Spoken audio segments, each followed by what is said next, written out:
Hola chicos, ¿cómo están? Pues nuevamente aquí con ustedes en otro tema más rumbo a la preparación para el ENAR. Y el tema que vamos a ver el día de hoy pues es el pan de cada día.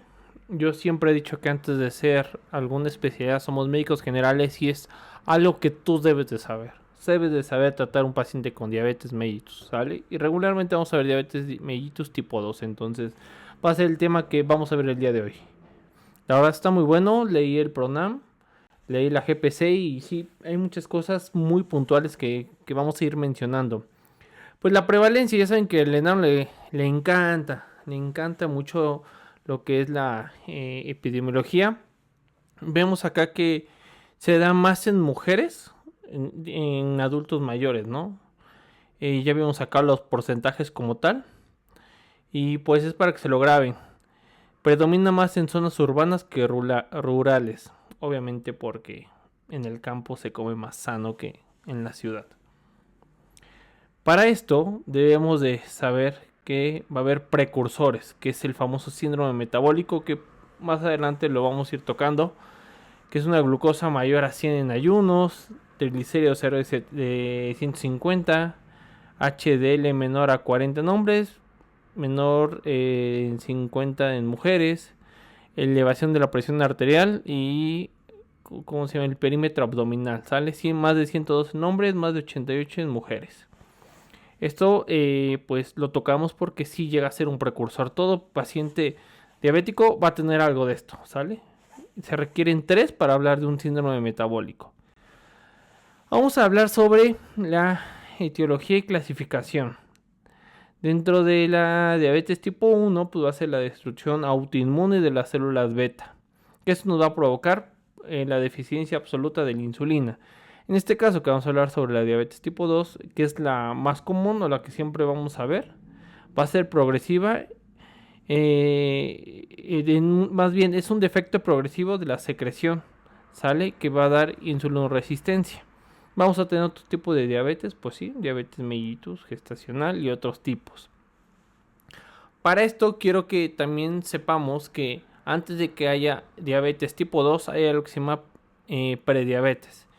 Esto nos dice que va a tener algo alto riesgo de que tu paciente sea diabético.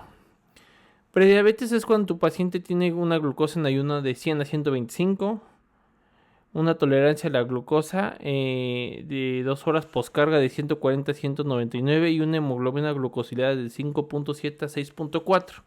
Si encontramos un paciente así, ojo, tienes que hacerle el control anual. Si tuviéramos una glucosa menor a 100 o una hemoglobina glucosilada menor a 5.7, el control nos habla la guía que mínimo debe de ser de 3 años. Vamos a identificar los factores de riesgo. Desde que tienes 40 años ya tienes que hacerte tamizaje, sí o sí. Que tengas familia, que sea diabético. Aquí sabemos que la mayoría tenemos familiares que son diabéticos, entonces desde ahí llama. Pues la raza o la etnia, que tenga sobrepeso, obesidad, aumento del perímetro abdominal. En las mujeres, pues antecedentes de diabetes gestacional, elevación de la presión arterial, dislipidemia, síndrome de ovario poliquístico y pues bueno, que tengamos resistencia a la insulina. Pero también debemos de tener, o más bien vamos a tener lo que van a ser tamizajes. Dentro del tamizaje pues vamos a tener una escala donde nos van a dar una puntuación. Vamos a medir lo que será la edad, el índice de masa corporal, perímetro abdominal, actividad física, la dieta, el uso de antihipertensivos, hiperglucemiantes, herencia, etcétera. De ahí vamos a ver si llegamos a tener una puntuación mayor a 15. Tiene una exactitud hasta del 72% para identificar diabetes no diagnosticada. De ahí de que ya tuvimos todo eso, ¿cuáles van a ser nuestros criterios para decir que mi paciente tiene diabetes mellitus tipo 2? Muy fácil. El que ya todos nos sabemos, una glucosa en ayuno. Vamos a pedir que mínimo tenga un ayuno de 8 horas Y si tu glucosa central sale arriba de 126, pues tu paciente es diabético. Una, ¿cómo se llama? Glucosa plasmática a las 2 horas, con una carga de 75 gramos de glucosa. Si es mayor a 200, igual llama. Tu paciente va a tener el diagnóstico de diabetes mellitus. Una hemoglobina glucosilada mayor a 6.5, igual. Y glucosa plasmática al azar, que en cualquier momento del día tracas. Le tomas una glucosa y tiene mayor a 200, pues ya igual es diabético. Ahora, en ausencia de una hiperglucemia inequívoca, crisis hiperglucémica o síntomas clásicos, más glucosa mayor a 200, el diagnóstico requiere que sean dos resultados anormales de la misma muestra o separados. ¿Sale? Eso quiero que lo tengan muy muy en cuenta. ¿Cuáles van a ser nuestros signos o síntomas clásicos? Ya saben, las 4P. Yo creo que eso te lo explicaron en el internado. Poliuria, polidipsia, polifagia y pérdida de peso inexplicable. O sea, tú le vas a decir a tu paciente, o te van a poner paciente que se siente muy cansado, que tiene mucha hambre, que acude muchas veces al baño y perdió, no sé, 10 kilos o ha perdido 4 kilos en un mes. Dices, ok, toma mucha agua, se cansa, va al baño y pierde peso. Pues no estamos hablando de a lo mejor que el paciente puede tener datos de sugestivo de que sea diabético. Y de ahí, pues bueno, vamos a ver si es un adulto mayor, pues hay que ver los síndromes geriátricos, ¿sale? Y las manifestaciones de complicaciones crónicas, como eventos vasculares, infartos, enfermedad arterial periférica, etcétera. El envejecimiento junto a la diabetes genera un círculo vicioso de aumento de la resistencia a la insulina, estrés, dieta deficiente, sarcopenia y fragilidad. Después de que nosotros ya diagnosticamos a nuestro paciente, tenemos que tener metas, ¿ok? Cuando sospechemos de un paciente, pues tenemos que en la consulta peso, talla, ver fondo de ojo. Desde que nosotros sospechamos tenemos que mandarlo a oftalmo para que anualmente lo esté revisando. Pues los laboratorios, ¿sale? Ya sabemos, química sanguínea, donde vamos a ver la glucosa, una hemoglobina glucosilada, perfil de lípidos, pero funcionamiento hepático. Vamos a ver la creatinina y cómo está nuestra tasa de filtrado glomerular. Y ver nuestra microalbuminuria. Y si es geriátrico, pues todas las escalas habidas y por haber por geriatría. ¿Cuáles son nuestras metas? Si nuestro paciente es sano, nuestra meta de hemoglobina es de 7 a 7.5 con glucosas de 100 a 150 en ayuno y al acostarse de 150 a 180. Si el paciente tiene comorbilidades, estamos hablando que le gusta unos 50 años, de 40 a 50 años. Una meta de hemoglobina glucosilada de 7.5 a 8, con metas de glucosa de 100 a 180 al ayuno y al acostarse de 150 a 150. Pero si nuestro paciente es muy complejo, si nuestro paciente tiene un mal estado de salud, un paciente terminal con demencia severa o dependencia funcional, acá con que tengamos una hemoglobina glucosilada entre, ¿cómo se llama? 8 y 8.5, ya lo hicimos. Y acá lo que queremos es evitar lo que van a ser las hiperglucemias. Las metas del tratamiento no siempre van a ser universales. Algo que yo siempre les digo es, tienen que individualizar a su paciente. Siempre. Traten de individualizar. Aquí la finalidad en un paciente frágil o paciente de tercera edad es que no te dé hipoglucemia. Y bueno, acá les tenemos una escalera donde nos dice adulto sano menor a 7, adulto mayor funcional 7.5, con fragilidad o demencia leve menor a 8 y ya estado terminal menor de 8.5. Nuestras metas Ok. Nuestra meta con nuestro paciente va a ser una hemoglobina glucosilada menor a 9. ¿Ok? Menor a 9. Esa es una. O que tengamos una glucosa menor a 250. Van a ser nuestras metas. Si vemos que después de los 3 meses no alcanzamos las metas que nosotros queremos, ahora sí nos vamos a la terapia dual. ¿Cómo lo vamos a escoger? Dependiendo nuestro paciente, ¿ok? Perdón, se me super mega pasó. Sulfonilureas, sabemos que al inicio siempre hubo metformina con glibenclamida. Eso está muy chido, pero hay que ver. ¿Por qué? Porque acá nos dice que evitar el uso en pacientes mayores, porque pues sí, te va a dar una hipoglucemia pues muy grande o alto riesgo de que te dé. ¿Sale? Pioglitazona, igual, reduce la hemoglobina glucosilada. Dentro de los riesgos principales pues va a ser retención de líquidos y empeoramiento de la insuficiencia cardíaca. Y en este caso nos va a aumentar lo que va a ser los riesgos de fracturas. Y los receptores del GLP-1, ¿sale? Semaglutida, la semaglutida es muy buen medicamento que nos ayuda a la pérdida de peso. Bajo riesgo en los hipoglucemiantes. En este caso, de los efectos adversos, pues nos va a dar náusea, vómito, y evitar en pacientes con bajo peso o pacientes con alta fragilidad. Después de que nosotros ya vimos que la metformina le dimos 3 veces, no cumplimos metas, ¿cuáles van a ser nuestras metas? Si no se las dije, ¿verdad? Ahora, después de que nosotros ya dimos terapia dual y metformina, agregamos un segundo medicamento, ¿cuándo vamos a dar insulina? Acá nos dice, cuando tengamos una hemoglobina glucosilada mayor a 100, a 10, perdón, ¿cuál 100? A 10 y una glucosa mayor a 300. O el fallo de alcanzar las metas con la terapia dual o triple. Entonces aquí vamos a dar un inicio. Vamos a utilizar o insulina NPH o glargina. Fácil y sencillo. Vamos a dar la dosis, acá hay dos formas. Vamos a dar la dosis de 0.1 a 0.2 unidades por kilogramo de peso al día.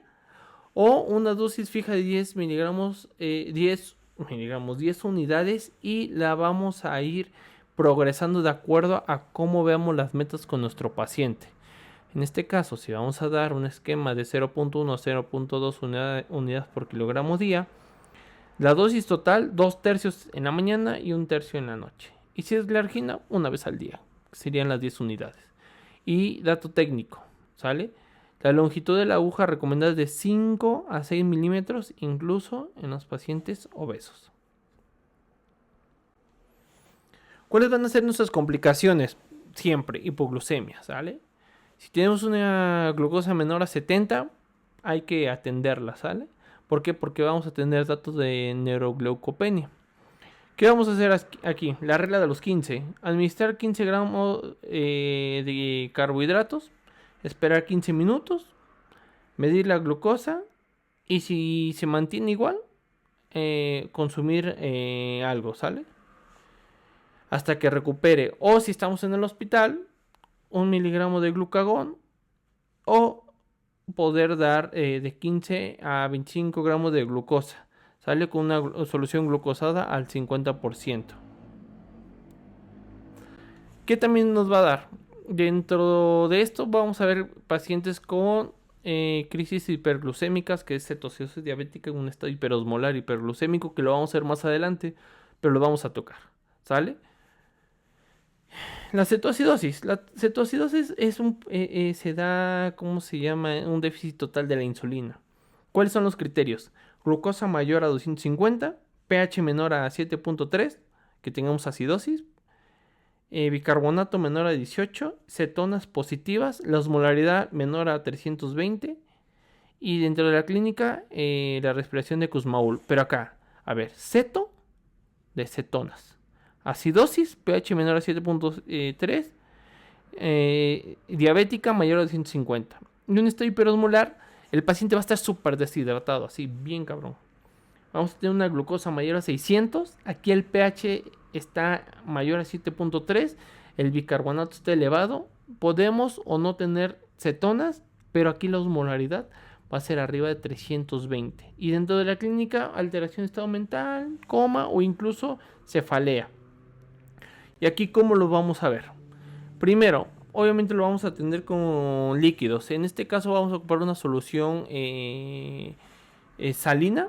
En este caso vamos a administrar lo que va a ser una solución salina al 0.9% y la vamos a cambiar a glucosada cuando ya hemos rebasado menor a 250 o disminuir hasta 250 de glucosa.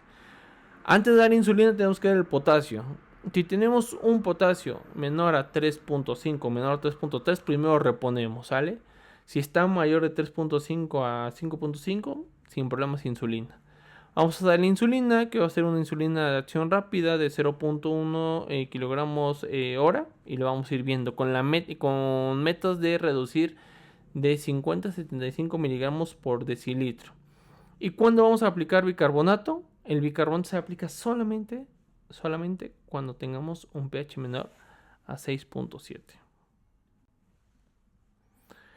Y bueno, aquí ya vimos igual la triada de Whipple, que es la sintomatología que ya hablamos.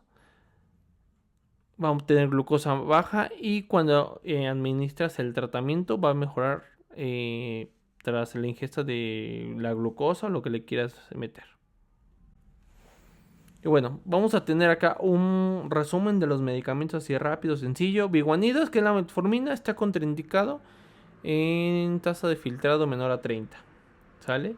Inhibidores de la SGLT2, DAPA o empaglifosina, chingón para cardiorrenal, nos va a provocar infecciones. La sitagliptina, ya sabemos que es seguro en los pacientes renales. Y las sulfonilureas en los pacientes geriátricos hay que evitarlo por un riesgo alto de hipoglucemia. Acá tenemos un caso de 60 años, paciente con presión arterial 160 sobre 90, glucosa sobre 110, triglicéridos de 149. Ya hablamos que cumple con síndrome metabólico, ¿sale? Entonces, ¿cumple? ¿No cumple? Sí, no, ¿por qué? Tenemos la presión elevada, la glucosa alta y los triglicéridos. Pero siempre es importante revisar pues, todos los criterios de nuestros pacientes. Y bueno, dentro de nuestro resumen, siempre ver cómo vamos a diagnosticar. Nuestra glucosa mayor a 126, nuestra carga de 75 gramos de glucosa, nuestra hemoglobina glucosilada mayor a 6.5, bueno, sí, a las 2 horas o al azar. Vamos a individualizar metas, ¿sale? La hemoglobina glucosilada no es universal, ya hablamos de acuerdo si nuestro paciente es sano, que andan más o menos o anda madreado, ya hablamos. La metformina es el rey. Sabemos que de primera línea para todos es metformina. De acuerdo a nosotros a las comorbilidades que tenga el paciente es el medicamento que le vamos a agregar. La terapia dual siempre va a ser muy importante. En pacientes insuficiencia renal, enfermedad renal crónica, inhibidores de la SGLT2. Iniciación de insulina cuando no cumplamos metas, glucosa mayor a 300 o 150, mayor de una hemoglobina glucosilada mayor a 9 o 10, vamos a iniciar lo que va a ser nuestra insulina. Sale una sola dosis, 10 unidades o titularla de acuerdo al peso. Y si tenemos pacientes con hipoglucemia, domina la regla de los 15. ¿Sale? Vemos la glucosa, le damos algo, medimos a los 15 minutos y si ya mejoró, chingón. ¿Ok? Pues eso es todo de diabetes mellitus tipo 2. Digo, es muy larga, hay detalles muy finos, pero yo creo que con esto sí o sí, si lo dominan, ya están del otro lado, chicos. ¿Sale? De todos modos, muchas gracias y nos estamos viendo en la siguiente clase.